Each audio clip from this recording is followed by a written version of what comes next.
I'm Martin Lukas Ostachowski. Thank you for joining me today for this conversation for the upcoming NFT site on the Tokenizer. To start our conversation, I have a question about your artistic practice. Mhm. In your work, you are continuously depicting clouds. Would you mind explaining why clouds has such a central position in your artworks? Sure. So I started out in the traditional art world, and when I shifted towards like digital art and towards blockchain, I was kind of looking for understanding the technology. I was making a lot of like paintings and artworks, which kind of broke down technical elements of the blockchain for me. And then during this process, I started creating artworks which resembled clouds, and I thought like this is like such a powerful symbolism for blockchain because it's in constant transformation, like the blockchain is. Every few seconds or minutes, depending on the chain, a block is added. It's never the same. It is intangible, and what I found interesting is it's kind of a manifestation. It's a manifestation of the hydrological cycle. So people believe in the blockchain, so it kind of manifests. If people would stop believing in it and they would say they disconnect their nodes and computers, it could also just evaporate again like a cloud. So it has like ephemeral component to it, which is also fragile in itself, but it's still is there because a lot of people believe in it and see some value in it. So I found that symbolism extremely striking for me. And on a personal level, I moved a lot in my life. I think over 30 times by now. So for me, the sky became some sort of constant.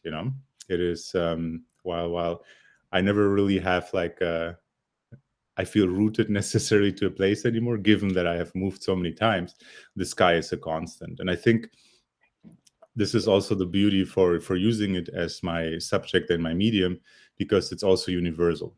People around the world can kind of associate or relate to clouds, because in most cultures it is something which is rather like positive, or it's like a symbol for something divine, and it works across cultures. And that's I think for if you create art and you're looking for language and a symbolism, I think that is pretty powerful, that it's regardless in which environment and setting, it's kind of always understood. That makes so much sense. Also, think of Also, if you think of NFTs as a global movement, you need a visual language that everybody would be able to understand. Yeah, exactly. And we have already kind of this associations with thing being in the cloud, so that is just one more element to it, but it was not necessarily my primary focus. I just really like the idea of having, the cloud is never the same, and I think that is so powerful, and that is where I kind of connected first to see like the similarities with blockchain itself. Yeah, makes so much sense. Yeah, because you're one of the earlier adopters of NFTs, and you've been working with NFTs, as I could find out, since 2018. Is that right? Yeah. When did you encounter blockchain technology, and why did you choose to work with it in your practice?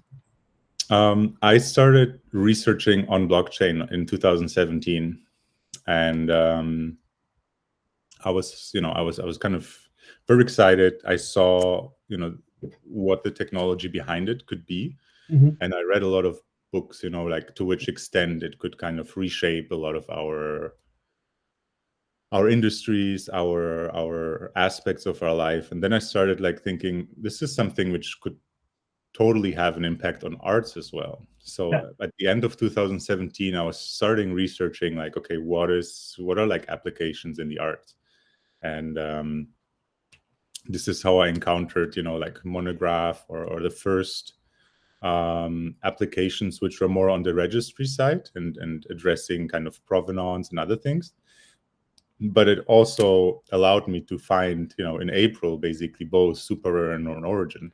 And I thought like, okay, this is so interesting. It could really become a catalyst for digital art. And in my practice, I work like with very, very long processes. So, you know, some of my pieces can take weeks, months, years to create. So I always had like I use digital tools to kind of validate concepts, because if you're working for such a long time on something, you just want to make sure, you know, that the composition works or the idea works before you dedicate, you know, so much of your time to it. Yeah. So seeing that, it was like, okay, this is something which is, you know, which has really huge potential. I mean, there's a huge gamble, you know, but I think at the same time, it was like extremely fascinating, because digital art was lacking a vessel. And I thought like, okay, this idea of tokenizing things could be really this vessel for digital art, and could potentially be even kind of like the vessel which writes it into the traditional art world. So I kind of shifted my mostly physical practice more and more towards digital, to the extent that I start digital now and think about physical after. To my understanding, NFTs, it's some sort of movement that is about to change how we see and understand digital art. Why do you think that is so powerful a tool for artists? Well, I think there's a lot to unpack here. In general, I think, you know, the art world has not seen a lot of innovation in the last decades, you know, and I think one of the aspects where it first connected with NFTs and blockchain was the provenance aspect, right? I mean, we still think that about 40% of all artworks in museums are basically forged. So just the idea that we could kind of create a link directly to the artist is just something which a lot of people think like, this is something which is innovative, which makes sense, which people embrace, even if they not necessarily go beyond that. You know, they don't necessarily go towards the digital art, but that is already a concept which for a lot of people in a traditional sense is kind of like groundbreaking and one way to connect. I think for me, I found it fascinating because it kind of was really promoting the self-governance, you know, like it's really putting the artist in charge of their career, of their future. It introduces new concepts like secondary royalties, you know, which are virtually impossible in most countries around the world. And here, you know, we deal with natively digital files, with natively digital contracts, and we're able to kind of change the economics around it for artists. You know, a lot of traditionally, I would say, you know, the art world lives on the back of the artist, right? With the artists being basically often left out of anything which happens after. And I think why a lot of people are so excited about it is because now they could be part of it for the long time. And I think secondary royalties are one of these game-changing elements. And I think as the space is growing fast, it's something which is important for the people who are longer in it to make sure that, you know, we communicate and educate about these values and ideas, you know, from starting, you know, the influences of the cypherpunk movement to the ideas of like privacy, to the idea of, you know, you as an artist being in charge, that people who are new in this space have the chance to know about it and make conscious decisions. Because I think, you know, as the space was growing so fast, a lot of new marketplaces are coming out which don't have secondary royalties, and artists who are new to the space are not necessarily looking for it because they want to get, you know, as fast as possible some sort of representation. And I think that's where we're going to have to make sure that we kind of empower but also educate everybody around us to make sure that, you know, we don't lose sight of what we actually wanted to create here and not to replicate. And, you know, another element I think which is interesting is especially for emerging artists, it was always hard to reach collectors, you know. And I think with NFTs, the whole concept of these marketplaces being more facilitators than kind of gatekeepers, or, you know, really the ones which are shielding the collectors from the artists, this is now something where we have direct access to them, and that's kind of exciting. You're maintaining a list of important events in the history of NFTs. Mm-hmm. Why did you begin this list, and what are your plans with it? So it started kind of funny because in 2018, I was invited to exhibit at the blockchain conference here in Montreal. It was at the Canadian Museum of Architecture, a Canadian Center of Architecture. And I was working for like a few months to create like a piece which directly works with like live data from the blockchain, you know. So I was very excited about it, spent a lot of time on it, and then I displayed it. It was well received. And then a few weeks later, I discover, guess what? There's an artist who already worked a few years ago with concepts like that. And I was like, and you know, this is like, as an artist, it's kind of like, okay. So maybe I should first, before I embark on another project, which will take months to create, to kind of understand first what was done before, so I can make sure I add a little, at least, you know, something new, or I change something which will create something new. So the artist was Ria Myers. She did in 2014 concepts using, you know, like transaction blocks and other things to generate visual representations and like faces, color, squares, circles, whatever, you know. And I actually reached out to her and we had a little bit of a chat. But nevertheless, I thought like, okay, I really need to understand what was there before, what do people do, and you know, what are areas which are already explored, you know, like maybe there's others which are not, maybe there's others which are already saturated. So I wanted to kind of understand for myself a little bit the history. And what I didn't expect is to see how deep it was.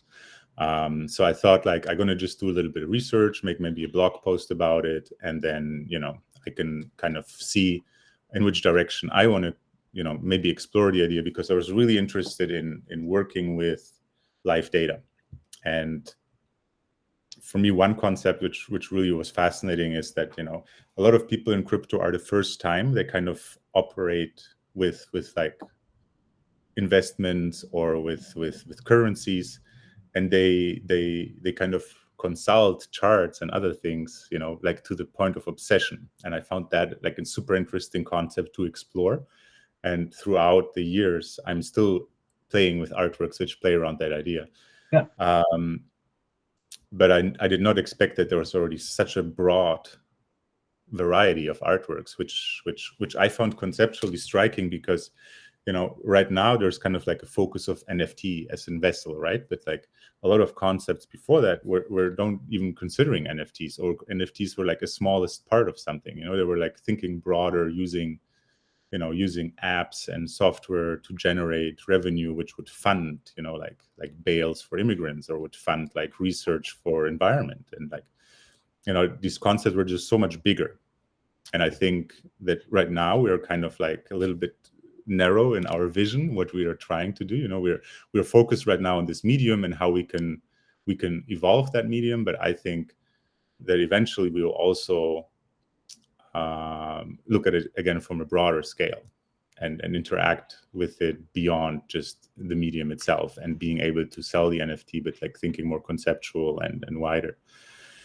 So out of my blog post, you know, it just started to become longer and longer and longer. Then I thought like, that format doesn't work, you know. And every week I would basically discover like an exhibition, and then through the exhibition you discover another 10 artists, and the 10 artists at other exhibitions or other artworks.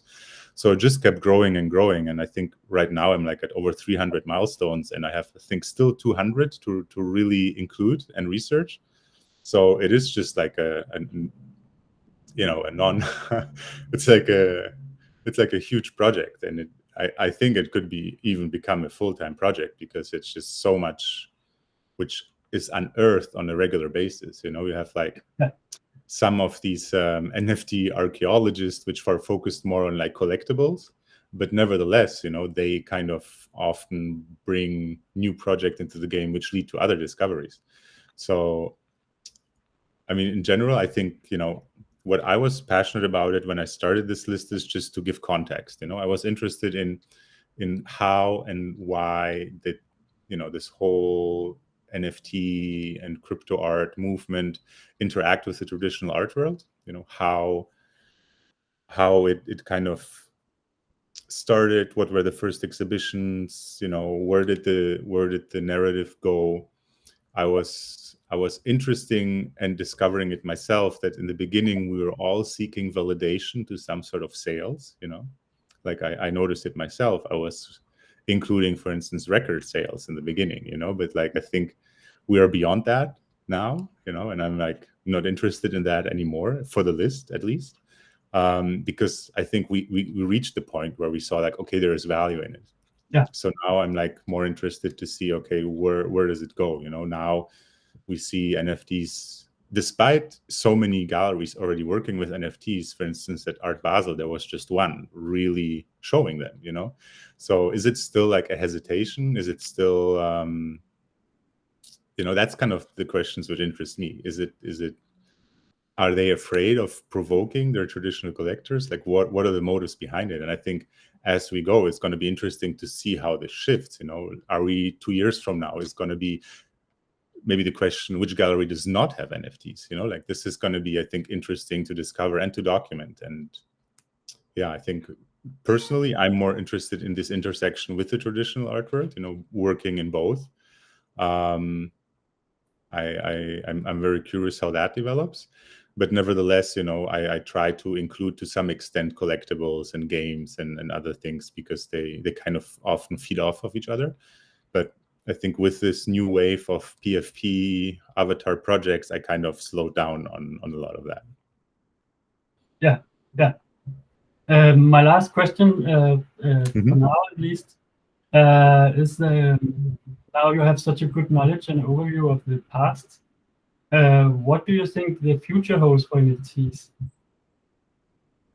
I mean, we're seeing it, like NFTs, I think, are breaking out of the art. Like we're going to see NFTs being part of a lot of things in our life, which are not related to art or collecting. We're going to see them as rights. We're going to see them as ownership, subscriptions, memberships, you name it.